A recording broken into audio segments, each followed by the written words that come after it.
Hello, my name is Octavia Gentemann, and this is a special video on Wesak. This year there is a bit of irritation going on which full moon really is Wesak, and therefore I thought it might be a good idea to do some videos on it. Short remark to the imagery in this video. Most of them are photos from me, taken by me.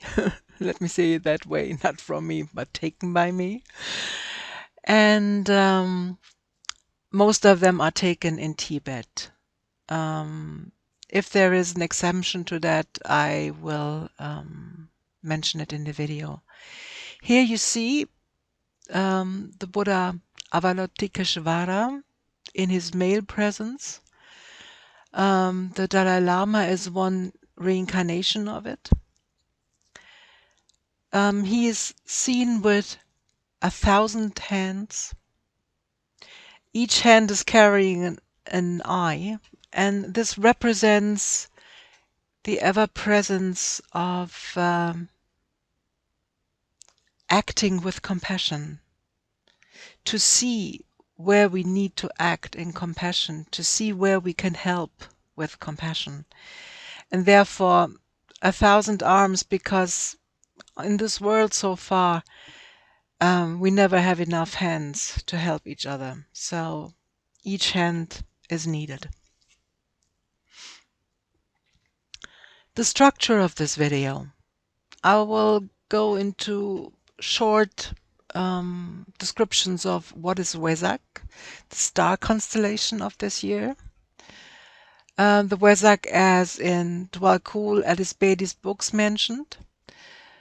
The spring full moon festivities, in short, then the June full moon, or the moon on the Gemini Sagittarius axis, and the summary for 2021.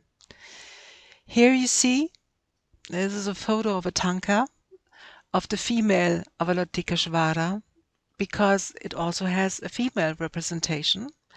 And therefore the Dalai Lama sometimes talks about being reincarnated as a woman. So there is a female expression of Avalotikeshvara, and you can see it here. What is Wesak? Vishaka. Well, in fact, it is the birth, the enlightenment, and the death of the prince Shakyamuni, the Buddha Shakyamuni. So it is the representation of his life, his enlightenment, and his death. And each year, at the time he was born, and then at the time he was passing, it was, I think he was born in Rohini, in the nakshatra Rohini. Each year, on the time he was born at the full moon, which means that it is Taurus Scorpio full moon, he sends a physical light emanation into the valley of the Himalaya. And therefore he is renewing his presence each year to this time.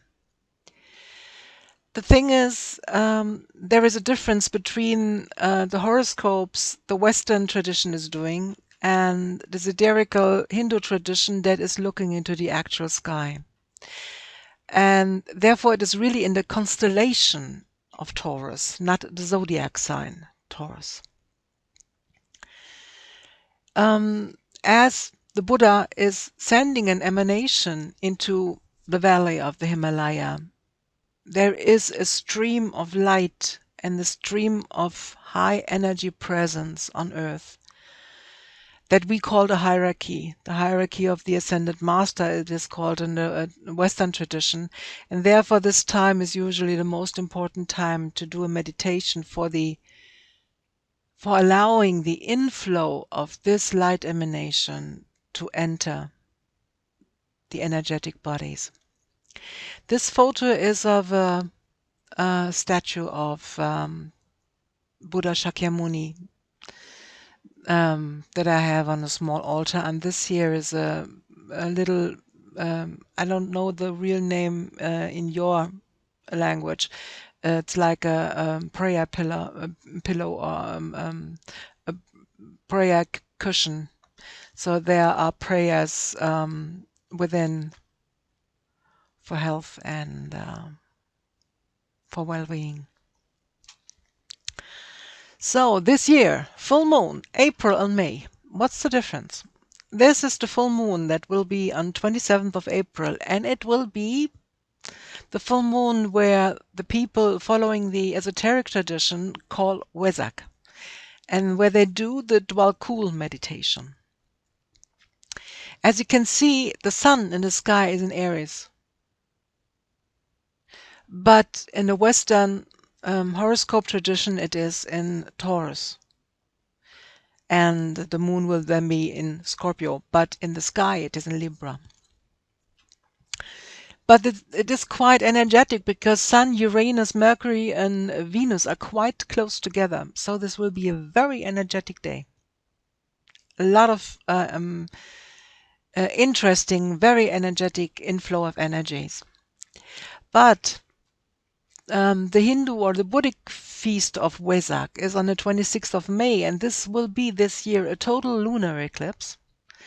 And it will be the sun near the Pleiades. Here, this is the Taurus constellation. This is the line to here are the Pleiades. So the sun will be between Aldebaran and the Pleiades, and the moon will be near Antares.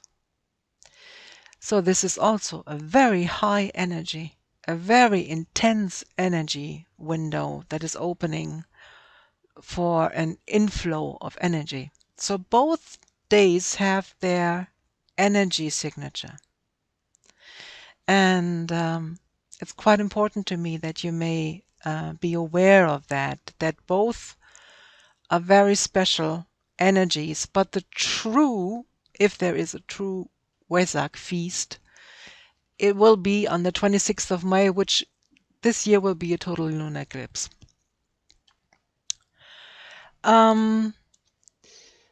Just want to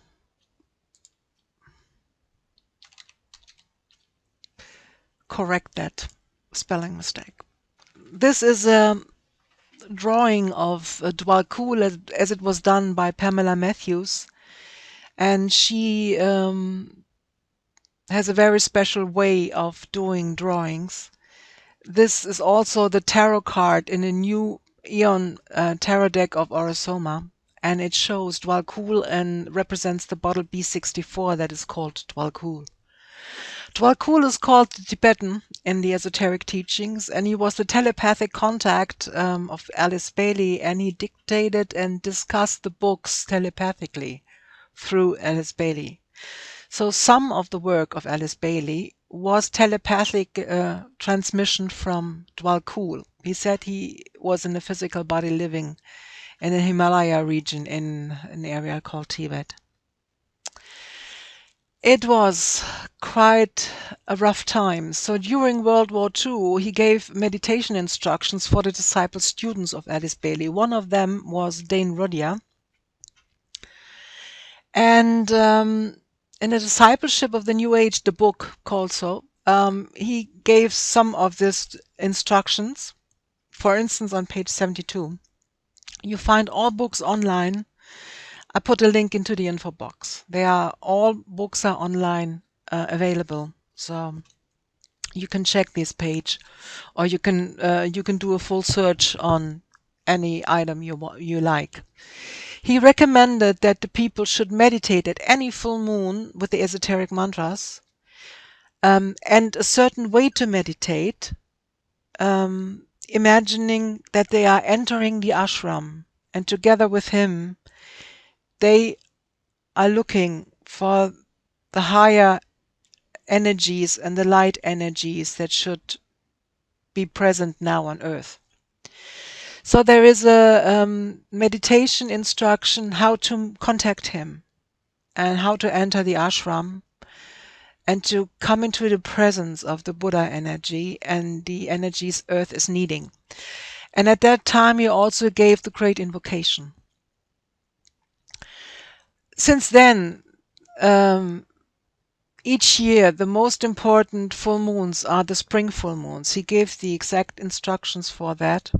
That in the Aries Libra time, which is Eastern, the Christian civilization is having the Easter tradition there. There is a new creation impulse coming down. At the Taurus Scorpio, which is Wesak, the compassion and wisdom aspect will be born again. And at Gemini Sagittarius, there is the energy of the new Christ, the cosmic Christ, entering our Earth. And one of the names of this new energy is called Maitreya. The Maitreya energy is only one name for it. The Mayan know this energy as Quetzalcoatl. And all sorts of cultures on this earth have similar appearing myths. And quite a lot tradition tell he is having blue eyes. And in the Buddhist tradition, he is seen sitting on a chair with blue eyes. So if you see a Buddha statue having blue eyes, it may be an imagery of Maitreya, the one that is about to come. But Maitreya may not be a physical incarnation.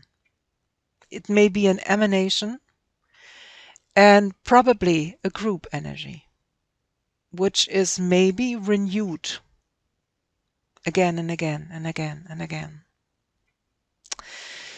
Which is one of the reasons why the Gemini Sagittarius full moon, which is usually in June, but this year it is the 26th of May, may be a good day to meditate. And I would like to come back to this image just to show you. For the Western esoteric tradition, the Wesak is the full moon in June.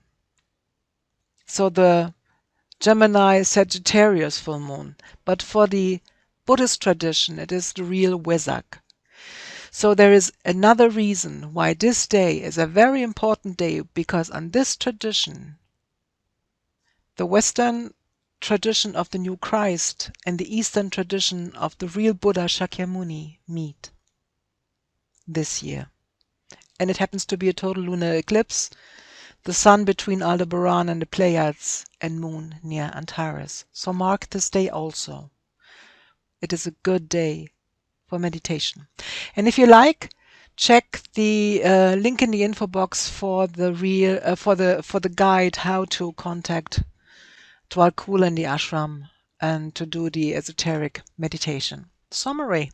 The spring full moons are the most important in the esoteric astrology tradition, especially when done with the great invocation.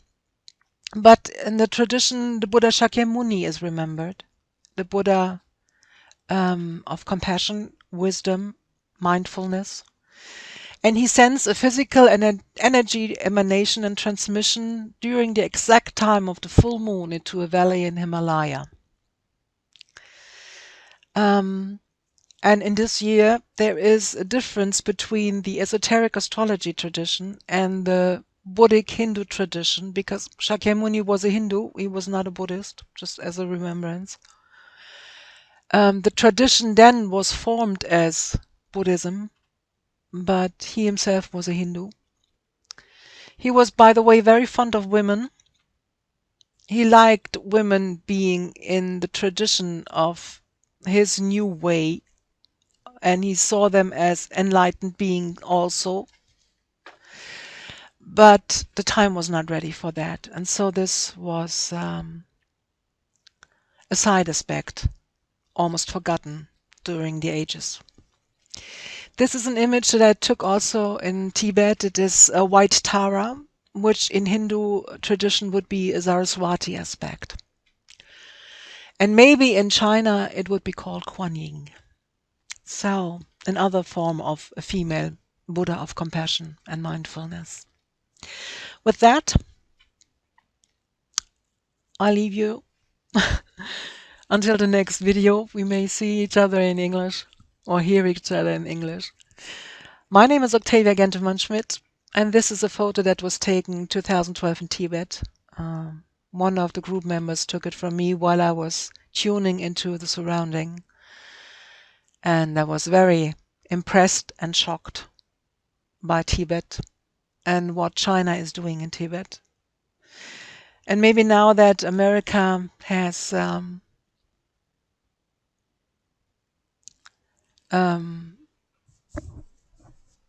recognized the genocide done to the Armenians, maybe they are able to recognize what China is doing in Tibet that is also similar to a genocide. Have a good time. A really, really good meditation, and then I wish you in your meditation that the Buddha may be feelable and may be experienced by you. See ya.